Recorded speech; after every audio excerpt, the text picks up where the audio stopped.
Good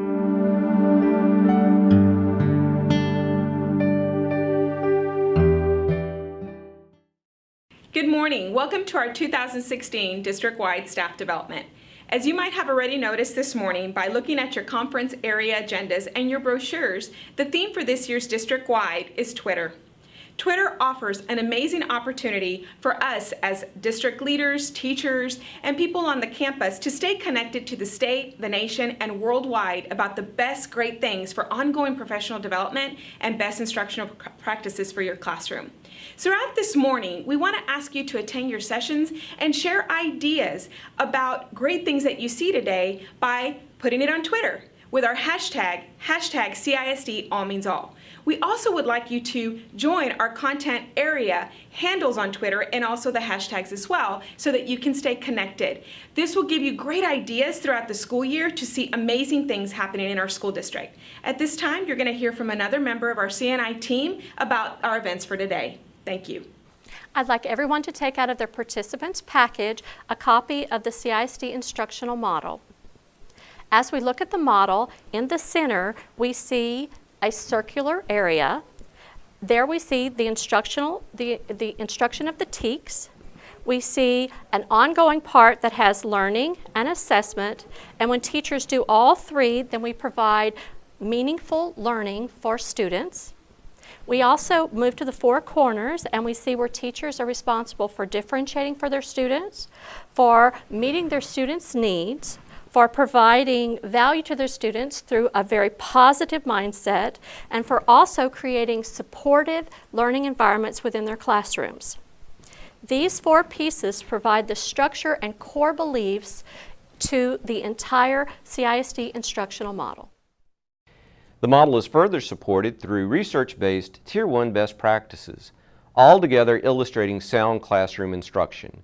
Each of our individual staff development sites you will attend today have design sessions with the model in mind, focusing on the four corners. With this, our goal today is to give you the opportunity to individually tailor a learning experience addressing your specific needs within our model. Well, good morning. In order to make sure that we are on target with today's staff development and that we are meeting your instructional and professional needs, the CNI department conducted a survey this past February where more than 1,400 teachers answered a series of questions that were again designed to help us make sure that what we offer at district-wide is on target. We compiled the information and it has brought us to where we are today and the experts that you're going to hear from throughout the day. In reality, that information also helped guide what was offered this summer and also help guide what is being offered this next school year. But also coming out of that survey was the introduction this year of a new site. We have a kindergarten through second grade self-contained teacher site where we have several hundred teachers today receiving instruction designed to meet their specific instructional needs. So with that survey that has guided our instruction, I want to, on the behalf of the CNI department, thank you for participating. We again take the information very seriously and we wish you the best of luck today and in the school year. And I'll now pass it on to one of my fellow teammates. One of the challenges we faced in planning this year's district-wide staff development was the state's implementation of the new teacher appraisal system, TTES. Campus and district personnel have been working very hard this summer to prepare for its implementation. You will be spending additional time on your campus discussing TTES and the rubric components. Thank you so much for attending today's district-wide staff development. On behalf of the Department of Curriculum Instruction and Staff Development, we hope you have a great day and a successful year. Now, let's hear from our experts. Happy tweeting!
technology, journaling, word work, reading, history, because you're learning about the world. Math. I like math. My favorite subject would be math. My favorite subject is math. I would say mine is math.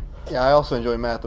For me, it's because it builds on the previous years. I like the struggle that I have to do to get better at it. I'm very good at it, and I find it interesting. There's like a set rules that like always apply, so you can always know like this answer is either right or wrong. I just feel like it comes easy to me. I like how it kind of makes me like it's not just easy for me. I kind of actually like have to learn how to do it. My favorite is English. My favorite subject is English. My favorite class to come every day is English. My favorite subject is language arts. Mine's English as well. I like English. English is probably my favorite. I like reading, I like writing. I like to read, and I like to read the books that they assign to us. I like writing more than reading. I like learning about other stories and the history behind them and why they were written the way that they were. My favorite thing is about science. My favorite subject was science. I love the history of all the elements and everything that makes up the world. Whenever you get to do it, you get to learn more stuff that you might not know. I liked the project. You get to have fun with it while you're doing it.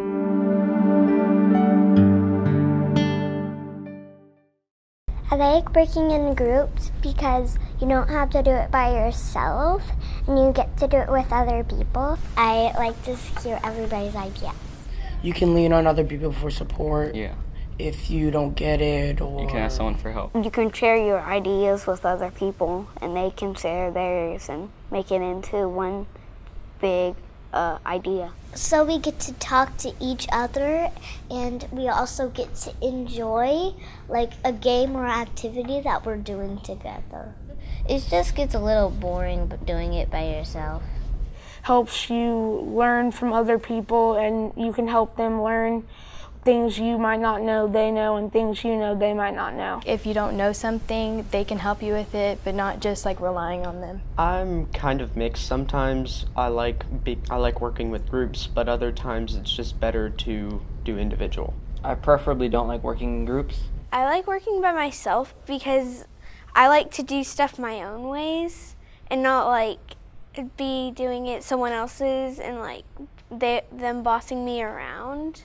I mean, I'm personally the kind of person who likes to do work on my own and likes to stay in my own little box by myself. For me, it's better to work individual. When I'm in a group and nobody else is really caring as much as I am. I don't like to put my grade in other people's hands, so most of the time I end up doing most of the work. I like working alone better because they know that I did all that work and I'm proud of it.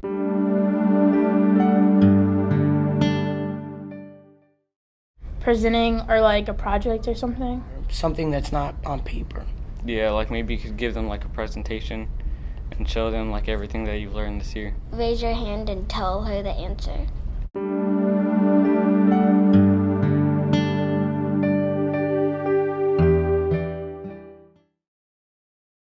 He teaches everyone that if she showed a lot of respect and she was very challenging. She would repeat the question. She would always have us up like actually on the whiteboards doing our work, which helped a lot. She gave good feedback on all of my writing pieces. I think he'll say nice or kind. He helps you if you need help. She really explains the focus of the problem. She let us have like lots of choices. Her teaching ways were different than any other teacher that I ever met. He's such like a good coach and teacher because he's just like pushing you and he believes in you and he'll be like, look, do this, and if you're not going to do it right, do it again and do it again until you get it right. I liked when she was like serious also. Every day he starts off the class with a story to get you engaged with him, and then he starts his teaching. She really encouraged me to do better.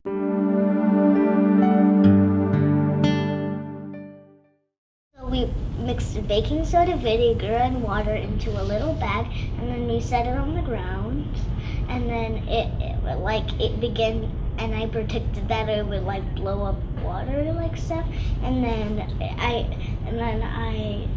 it popped, just popped. Wants and needs.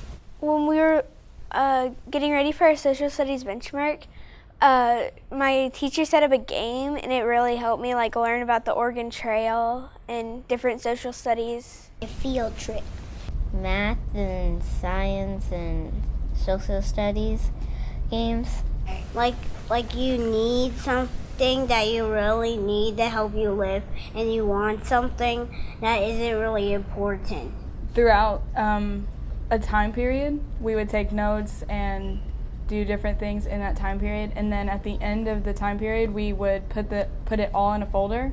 And so then when you were studying for the AP test, it was all right there. She let us choose what author we wanted to do and then what literature on that author we could do. And we would just do like a multi-genre project and kind of do whatever we wanted to show how well we knew this person.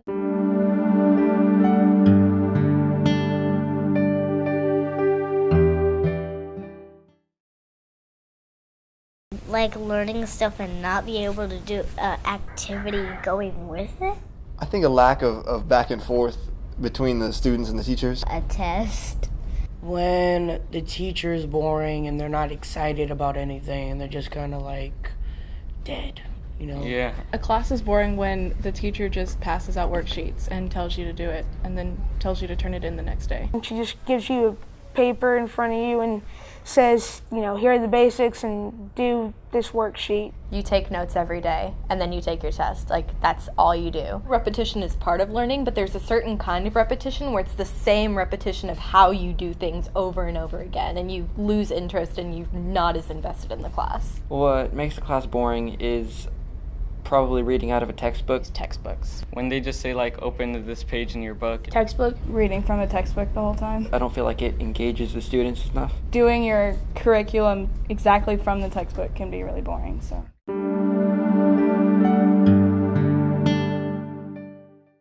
Like write like a little poem instead of like 4 pages long of a story. I would do more math because if you don't know a lot about math, then you can learn more than you used to know. Giving us some time to think.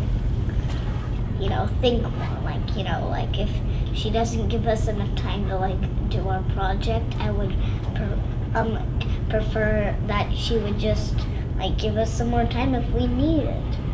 When we had to take a benchmark, like put more questions like on like 1 page so it doesn't have to be like 10,000 pages. Reading books above your level. I think for like required reading, they should let us choose different stuff because they always choose really old classics that I think only a few people really enjoy. Like even people who enjoy reading, like me, I really like to read, but I hate like just having to read those really old classics that I can't really understand. You know, just the monotony of it. I feel like you do the same thing every day for so long. I would change not as much book work. I don't like reading just from a textbook and then writing stuff down. It doesn't help me, really. I think I would like to be able to choose between something like implementing more of the online resources that there are to create presentations, because the internet is a huge resource that we have now, and I think that would be a lot better implemented in our classroom.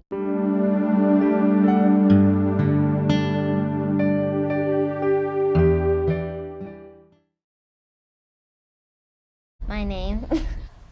I sort of like to read. That I'm really smart. Like when teachers say, this is how it is, it just is. I'm not gonna I don't want it to sit at that. I want them to explain, if they can, why this is the way it is when you're teaching. I like to learn by them showing me how to do things and not just telling me how to do it. I'm a visual learner, like when they demonstrate it on the board or something. I would like them to know that I'm a very hands-on learner.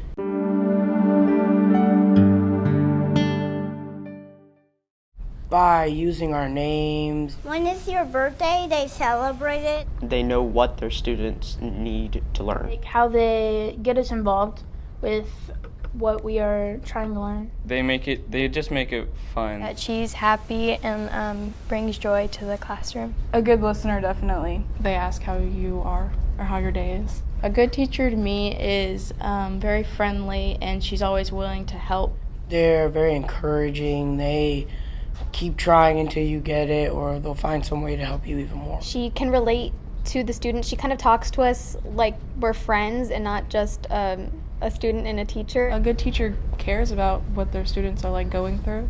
Caring about what I say and taking that into account when they teach their class. That they're invested in their students. When they go out of their way to make sure that like you're okay. They show that they actually care about you as a person and not just like you as a class, because there's teachers who they just address everyone as a whole, but it just makes you feel like you're appreciated when a teacher like really cares about you as an individual.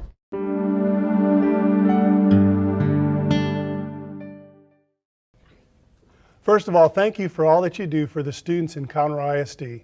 What happens in the classroom every day greatly shapes the future of this district, our community, and the world. It is critical that we all get better at what we do so that we can help all of our students succeed. This year is a year of transition across the state as the legislatively mandated T-Test appraisal system is being implemented. CISD is well prepared to make this transition with our Conroe ISD instructional model and its best practices.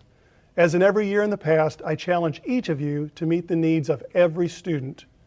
In order to prepare you, the staff development opportunities offered today have been specially designed to meet the needs of our students as determined by you, the instructional experts in CISD. In Conroe ISD, very simply, all means all. Every student is a precious individual and every student counts. I hope that you have a great day, and I look forward to seeing you at the Celebrate Our Schools Assembly on Thursday. Thank you.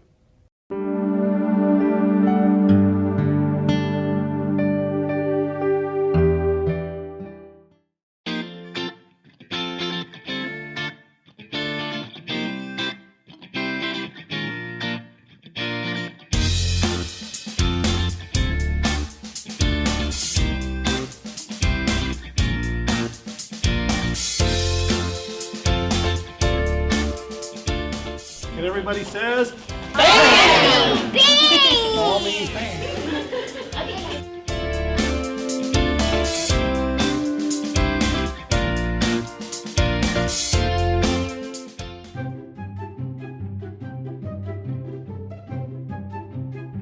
Brody, do you know all your letters? Uh-huh. A, B, C, D, E, F, G, H, I, J, K, L, M, N, O, M, O, U, P, W, X, Y, and Z. You go first. I don't know. Okay, I'll go first. Okay. There's 3 cones at lunch. Oh, really? Tell me about the 3 cones.